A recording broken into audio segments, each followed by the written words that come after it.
Comment être 2 fois meilleur que ses concurrents sur Amazon? Alors en fait c'est très simple, il suffit d'avoir le meilleur produit. Alors pour ça il y a pas mal de manières différentes, mais je vais vous montrer maintenant un exemple concret. Alors pour cette niche, le mot-clé c'est Walnut Picker Upper Roller.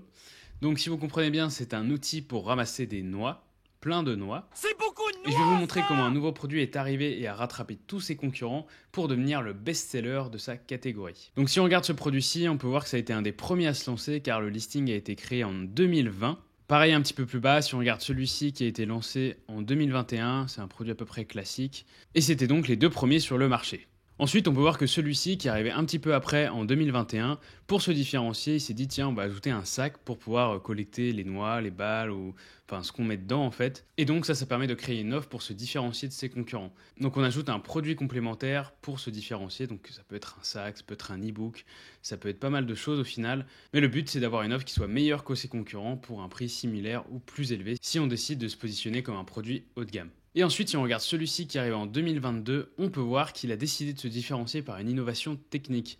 Donc là, si on regarde le produit, vous voyez qu'il y a une espèce de trappe en fait. Une fois que vous avez collecté toutes les noix, vous pouvez ouvrir la petite trappe et la verser ensuite dans le sac à dos qui est, j'imagine, fourni. Et donc rien qu'avec cette petite innovation technique, son produit est bien meilleur que le concurrent et il va donc gratter naturellement un maximum de ventes. Alors je sais, vous allez me dire, ouais, mais si mon produit est basique ou que j'ai pas les moyens de faire une innovation technique, qu'est-ce qu'on peut faire?